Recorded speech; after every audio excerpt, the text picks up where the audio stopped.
program is still burned, and my name is Maimuna. Today we are in the city of Abuja, the federal capital.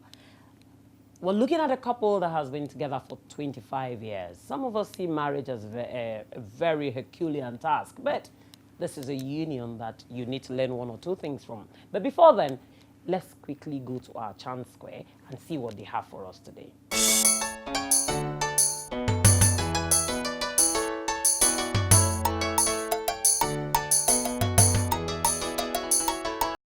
Ọmọ níyọ̀ ayé, ẹ jẹ́ ká bọ̀wọ̀ fọlọ́mọ torí lẹ́yìn wá ọ̀la ọmọ ni yóò jogún wa. Iná kú ó fẹ́rú bojú, ọ̀gẹ̀dẹ̀ kú ó fọmọ rẹ̀ rọ́pò, ọmọ wa ò ní kú mọ́ wa lójú o. Àmín. Nítorí pé ọmọ ò ní kú mọ́ wa lójú, ǹjẹ́ ó yẹ ká bá ọmọ jẹ́ bí? Rárá, nítorí wípé àwa òbí a gbọ́dọ̀ fi iyì ọlá bọmọ jẹ́. Ẹ má jẹ́ ká fọmọ wọ́mọ, nítorí tá bá fọmọ wọ́mọ, a ó lù kan pa. Àní wípé ọmọ tá bá báwí tó bá warùnkì yóò parun lójijì. Nítorí náà ẹ̀yin ọmọ ẹ fetí sí àwọn òbí yín kí ọjọ́ alẹ́ yín kí ó lè dára.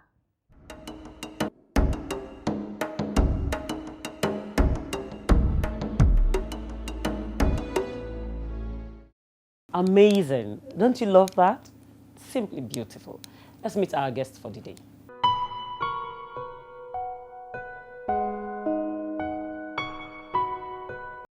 Welcome back. The program is still burned, and my name is Maimuna. Today I'm talking with Mr. and Mrs. Negedu. Not Mr. per se, he's an engineer. And then the wife is an entrepreneur. We will talk about entrepreneurship, and then we will look at intertribal marriages, and then we will look at marriages generally, which is what we do. Welcome to Bond. Thank you. Thank you. Thank you. Please tell us briefly how you met your wife. It was sometime in 1987 at Warri, where I was working in Delta Steel Company. As bachelors, you know, it's when a new lady is employed, the news goes round. I had a friend, his name is Gabriel Omale, and he came and told me that, am I aware that one Lami Ghana has been employed in the company? I said no, and he said, well, she happens to come from Benue State. Then we were in Benue State. I said, okay, really? And he said we should try to meet her, and gave a prophecy that he thinks I'm going to marry her. I said, really? So he gave me a good description about her. So our first time we met in the bus, and I just could really know her from the description he gave me. So I approached her and asked her if she was Lami. She answered in the affirmation, and then we just talked briefly, and I got her contact and also her office phone number, and we decided to meet. Eventually, coming from ABU, we had a very strong alumni association in Warri. So the next meeting was to be at one of our meetings. So I made sure I invited her and also took her to attend that meeting. From there on, so many things started happening. Okay. When you saw him the first day, what did you think about? What occurred to you? Well, I just saw him as just any other person working in the company, because he just, the way he approached me, he asked me if I was Lamin Dangana. I said yes, and I also asked him for his name. He told me, and I happen to know somebody who bears the same name. He told me they were not related, and he told me about the ABU meeting, the alumni meeting, and he also said he was going to inform me when the next meeting was coming up. Okay, the journey so far, what do you think about it? You've been together for over some years. Yes, for 25 years now. For 25 years of marriage. I've been married for 13 years and I have a whole lot of experience. So tell me, how has marriage been with both of you, sir? I can say for us it's evolving every day and getting sweeter every day. The kind of harmony and peace we enjoy now, it didn't start like that. We worked at it, God helped us, and we also, it is important to say that we bought into the precept of how God arranged marriage in the Bible. And it has assisted us, it has molded our relationship, and I can say, even though we have passed through many challenges, there's nothing as beautiful as marriage. And being married to my wife is something awesome. Thank you. You have had to quarrel. You have had to disagree over things. Yes, many times. Have you had family members, external people, relatives come to settle quarrels with the two of you? That is the beauty of our marriage. I can say to the glory of God that for 25 years nobody has settled us.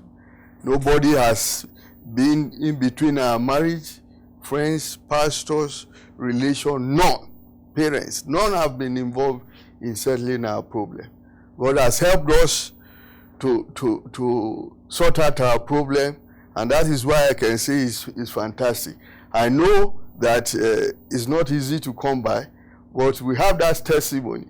25 years plus, we've been able to sort out our differences, and that is why for us, everything is getting to perfection. If you're just joining us, the program is Bond, and my name is Maimuna Yahaya. We're looking at how you can bond together in a family unit. Stay with us. We'll be right back.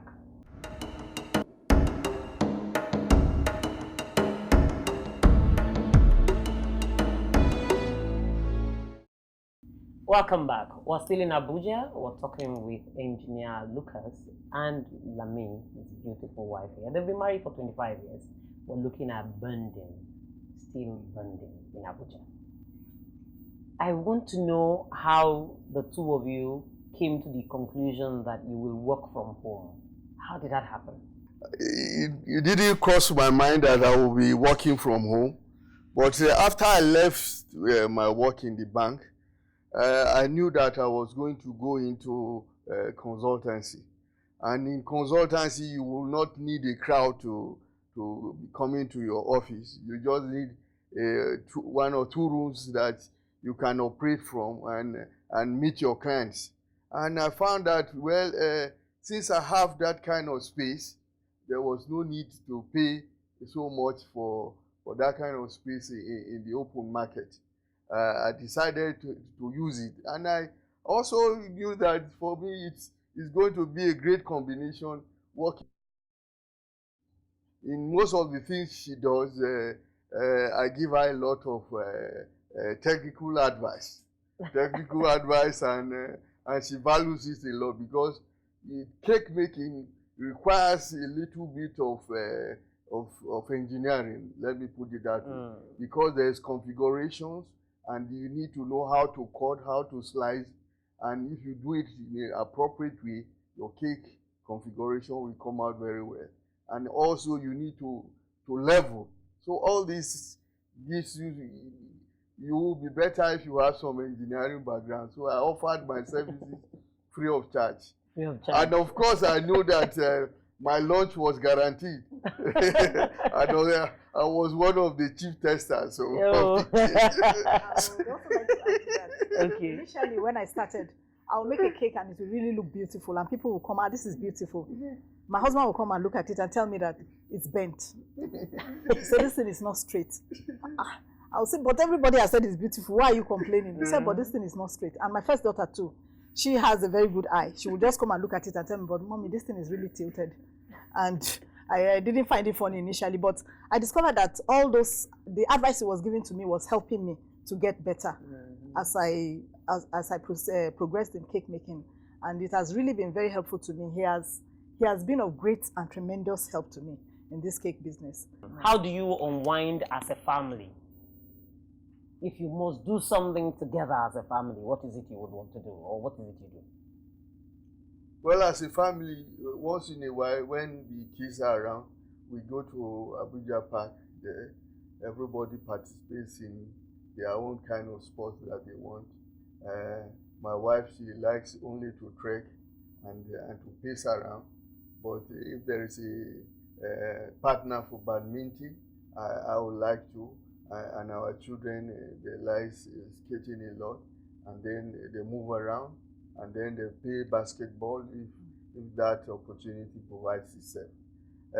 Once in a while, too, as a family, we plan our holidays. The place we go to regularly is the Miago Guest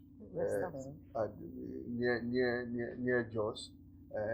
Either in December or early January, we all go there and have a nice time. We unwind. It's a beautiful place. We also seek the face of God, like everybody having a good quiet time and fun together as a family. So it's been a family that God has blessed, and everybody looks forward to coming home. But right now, only the two of us will feel very lonely. The house is too big for us, and that is why we can stay in the office part up till about 1 or 2, and nobody misses anything. 1 or 2 a.m. Yes.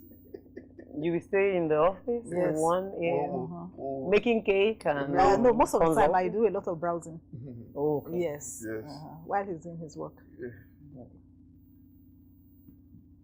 I would want to ask a question here. I have come to realize that in some homes, there are habits that is peculiar to a particular family, or particular to a particular home or individual. Are there such habits amongst you two? Well, what I can say, habit that I would say is peculiar to us is we like to know about God and also to get involved with the things of God. Some of our major pastimes also, I would like to say, is to try to contribute in outreaches and fellowships where our Christian, we build up ourselves as Christians. So we do that a lot, and for most of us, my daughter, wherever they are, you see, they are interested in evangelism. It's a habit. I do a lot of evangelism to go about, and I think I'm seeing that as a family trait. I also am interested in community development. I like to touch base with my home people in a way that we can add value to what they are doing, and also show them a sense of belonging and responsibility, being connected to the root. I do that a lot, and so that we are not taken away from our roots. When last did you travel home? I was at home 3 weeks ago. Do your kids speak your languages? Unfortunately, they don't. They don't. It's becoming a trend in most homes. They I have don't. children, they hardly go home and then they don't even understand the language. Yeah. So, what's going to happen to our dialects after a while? Although I'm not going to, I think I need to admit that it's a fault. We didn't work hard enough for it. Even though we don't speak the same language, at least we have, if we were very, very particular, we would have been able to get them to speak one of the two languages. But they can only pick from the two, and they are not good enough in the two. So something has to be done. We feel very, very not happy that has happened. And we use this to advise all coming couples that they will be making a mistake if they do not take it the whole hog to ensure that their children learn their language if they are from two different tribes. At least one will be okay. At the time I started with my two daughters, I took them to even learn Igala. They know they can write in Igala because they know the basics. after they went for the training in Nampa. But after they came back, they are not able to connect the writing with the speaking. So there is a gap, which we have not been diligent enough to fill. But I think that is something that I really feel very, very unhappy with. I would also like to add that he went an extra mile because while we're in Lagos, he tried to get somebody to teach them. There was this teacher. He was a teacher in one of our daughter's school, and he's Igala. Okay. So he used to come home to teach them to write and to speak Igala. But I don't know, children now, some of them, they just make fun of it. When you tell them this is this, they will laugh, and somehow, and maybe we were not also particular about it, or me. Okay, if there is one thing you would want to change in your marriage, what would it be?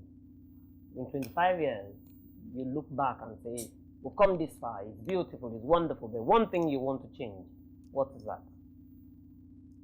For me, I would have loved to be able to speak my husband's language fluently. I understand. There's hardly anything you say to me in Igala that I don't understand. But the speaking of it, and I have issues with speaking languages. I understand Hausa very well, but to speak, problem. Yoruba, I understand very well. To speak, problem. So I have problem with speaking languages, but I understand almost every word you say in Igala. For me, I think this marriage has presented to me something I would call God's gift. And I think it comes from my name. My first name is Elojo. And I think God has really blessed me with a gift. And you know, the way our Bible tells us, he who finds a wife finds a good thing and obtains mercy. And incidentally, too, her name is Mercy. So I have a combination of mercy, favor, mercy, and gift. So I don't. There is hardly anything I wish now that I don't have. In terms of comfort, in terms of support, in terms of submission, it's been awesome. Given my background as an Igala man, you know, very conservative, we like to boss around, and we can even get physical if it needs be to show that we are in charge. But I'll tell you that since we got married, my wife has never one day insulted me in any way, in any form, even under any disguise. So that is fantastic. And each time I think about it, I cherish it. Most moments we've had together is fantastic. And I also need to say that we've not had any cause to fight, to go physical, not even in any closest form. So what else will I desire? God has helped us, you know, and we have so many things that balance each other. I'm the second child in my parents' house. She's also the second. You know, we were both born on Thursdays, you know. So many things in common. We complement the children. They know where to go if they have problem with English. At times when they are coming back from school, and mommy says, "Do you have homework?" They say, "Mommy, this is not for you." So it's a kind of balancing. And even in the eyesight, she is short-sighted, I'm long-sighted. So we balance each other in so many ways. God has arranged it in a very perfect combination. So I thank God for so many things. Even those things we never believed would happen had come together in a perfect fit. You said when the kids come back home, they come back with their homework. Yeah. Have you had time or at any point in your marriage to employ a teacher that comes home to help with teaching? Yes. When they were in primary school, we had teachers that come home to teach them. Okay. And my son, I have a son who loves mathematics. He doesn't like English. So when I want to put him through, he will tell me, "Mommy, this one is mathematics exam we have tomorrow." He's always having mathematics exam because he knows that when it comes to figures, I'm not good at it at all.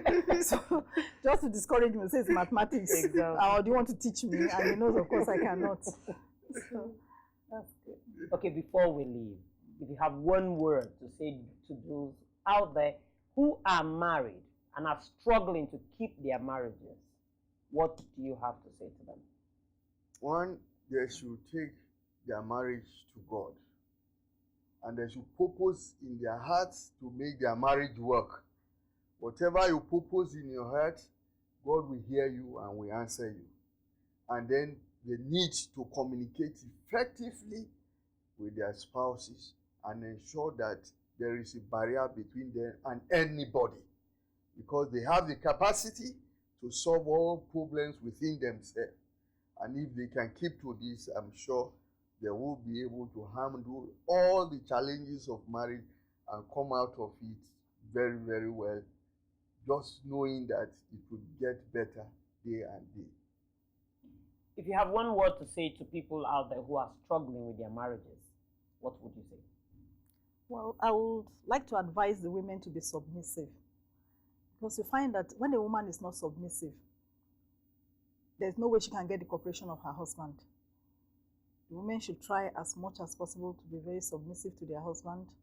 And like my husband said, they should learn to discuss their problems. When they have issues, they should be open. Because we find that on several occasions we have been invited to settle quarrels in families. And when we get there, you find that the issue has always been that the woman is not submissive.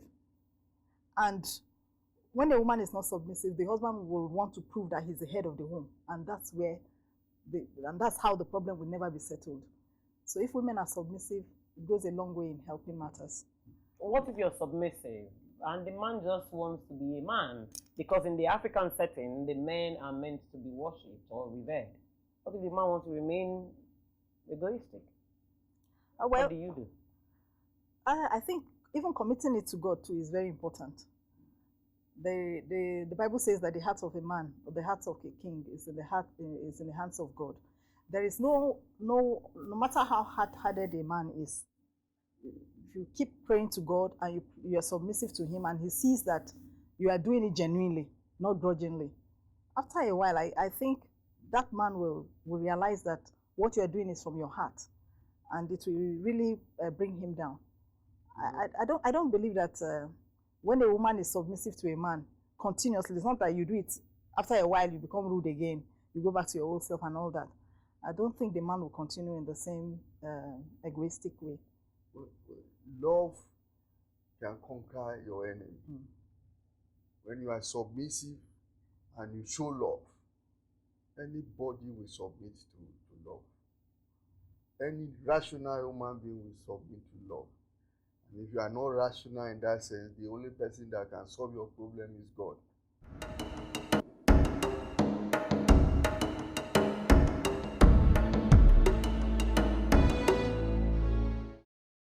We can end the show today without listening to Wise Counsel of the Day. So, let's meet our counselor.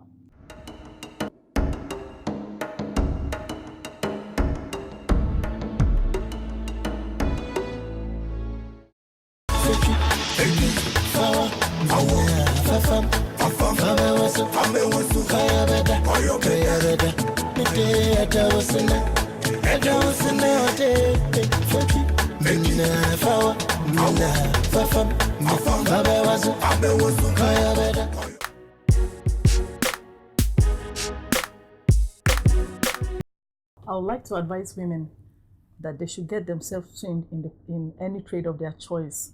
They should look around and in the area they have a passion in, they should develop themselves in that area. And they should not just be satisfied remaining at one particular position. As you develop yourself in your trade, you become a master in it. And I am into cake making. I do cakes from my home. I am also into training. I train people who come to learn how to do cakes, the art of cake making. And it has been quite fulfilling. I've been doing this since 2005. And it has been quite fulfilling to me and to my family. My children are involved in this trade as well. And about 2 of them are very much interested in it. and they're really doing well, even in their schools. So if you are grounded in the field that you have chosen, it is a trade you can hand over to your children, and it can go from generation to generation in your family and will be of a great financial help to your generations to come.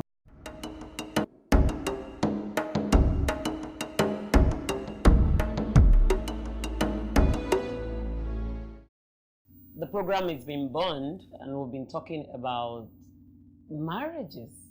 We had looked at entrepreneurship, we've looked at love, and like he said, love conquers all. If you show love, you extend love, you get love in return. And you know, it's difficult to give a smile and you have a frown in return, even if you do it to a stranger. If you smile at a stranger without knowing you or knowing anything about you, the person will smile back even before asking your name or anything. So we encourage you, unbound, to show love in your home. Love your wife. Express love. Wives, love your husband. Stay married. So long as it is not at the expense of your life, we say make it work. Because marriage is the bedrock of the society. If you can keep a home right, intact, happy, it will go around the whole world and we will live a happier life. Stay blessed until we meet same time next week on Band.